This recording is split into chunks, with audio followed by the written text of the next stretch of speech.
Hey, this is Max. Welcome back to another CSR2 video. I am here in the live lobby with the LB Silhouette Toyota GR Supra. This is also a Race Pass reward car. It is also worth considering as a reward car if you already have the Koenigsegg Regera. This is not as good as a fully elite Tuners GR Supra, but it is definitely as good as anything short of that, and it works much like the Elite Tuner GR Supra in the way it tunes, carrying decent evo at low upgrades, making it a very viable live racer. So I'm here in the lobby. This should be somewhere between a 10.9, 10.8 to 11 lobby, with most cars running around that range. The faster ones like these, the better cars, although this one doesn't have full purple star, so this one is not going to be that great in comparison to what it could be in this lobby. But a lower level car with more upgrades to hit this time bracket will basically run somewhere between 10.9 to 11 versus cars that are better tuned, have higher final upgrade levels, and purple stars, which would run somewhere between 10.7 to 10.8. So as you can see, I can run an 11 and beat cars that don't have the level of upgrades that I would expect a fully set up live racer would have. And that's exactly the point. This GR Supra, Silhouette Supra, is actually pretty viable in this lobby because of the 645 performance point and 1974 Evo. That is, of course, a fully Fusion car. We will look at its upgrades and tune later in the video, but just letting you know that this is in fact a viable live racer, and it's not that bad a car overall as far as driving and being able to handle opponents in this lobby. That Cadillac's a good car as well, so it's not that bad. I ran a little fast on that run, but 10.9 is a viable live racer in this lobby. But it could be set up better. The Cadillac is a pretty good car, but I think it's better in the 12 to 13 range than it is in the 10 to 11 range. Okay, so cross bridges, I believe I just raced them. I'll race them again. He's got the win-loss. I do not. For purpose of videos, I tend not to swap. Obviously, I don't object to swapping with any other player, really. But, you know, it depends on my mood and whether I feel it's necessary for the purpose of kind of getting some points real quick. But in this case, I'm just moving on because I want to showcase the live racing, not necessarily to stay in the lobby to swap with people.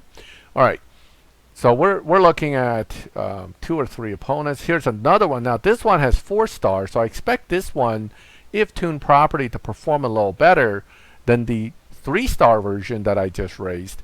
And obviously, if there's a 5-star purple star one that comes in the lobby, those may very well beat me.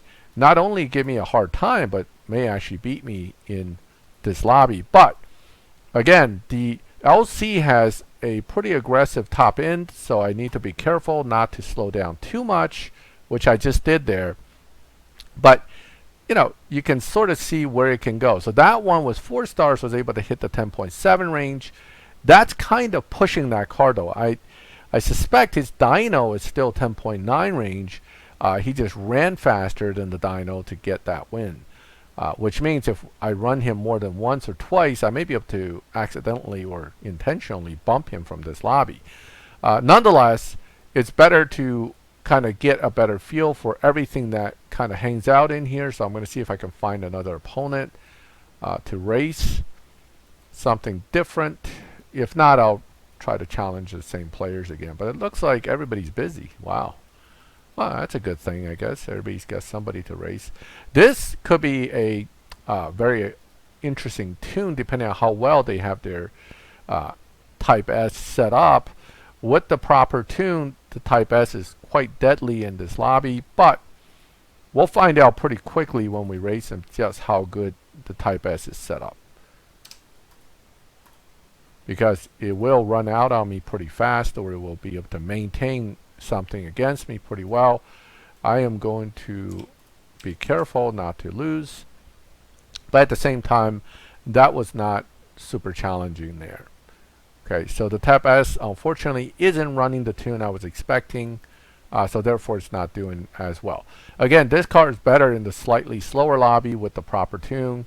Not so good with fully upgraded setups. It just isn't that great once you start putting too many upgrades or the wrong upgrades in. So, okay.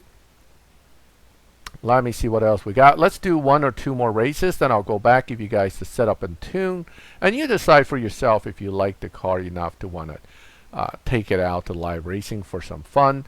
Again, the Elite Tuner GR Supra is a little better all around if you get to better than 5 gold stars or full purple stars, but this car comes with 5 gold stars, so it has the benefit of coming in already with the stars and everything. You just need to put the fusions in and the upgrades in. So let me slow down a little. Yep, that's kind of a little tight, but definitely was enough to take care of the business.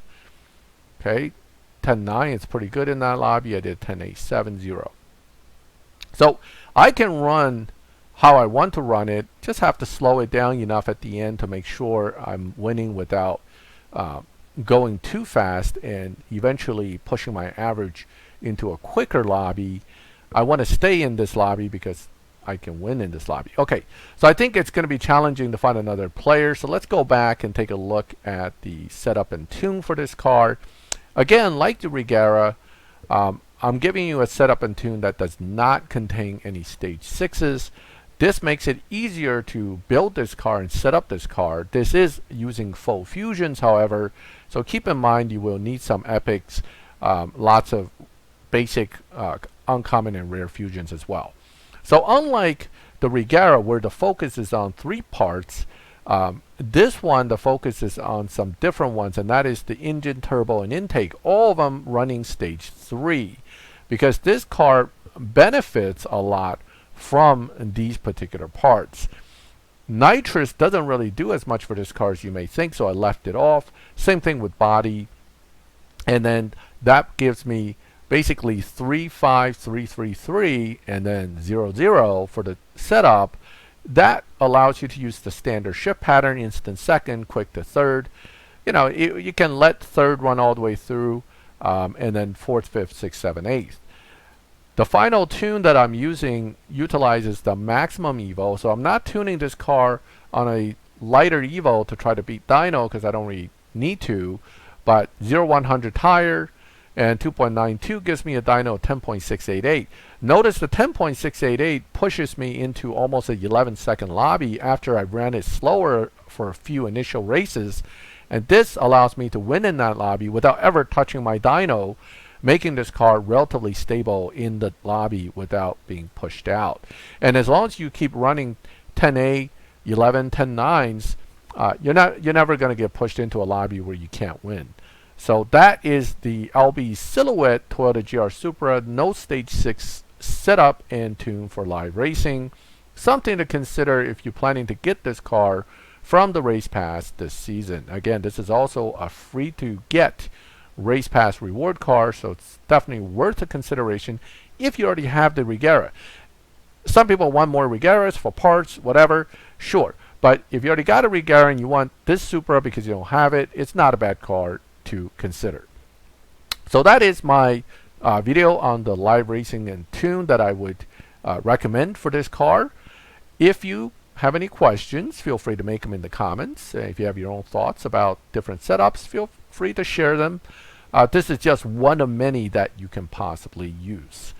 If you liked the video, leave a like. If you like my channel and would like to get notified when I put up these new videos, subscribe, hit the bell, and you will get those notifications.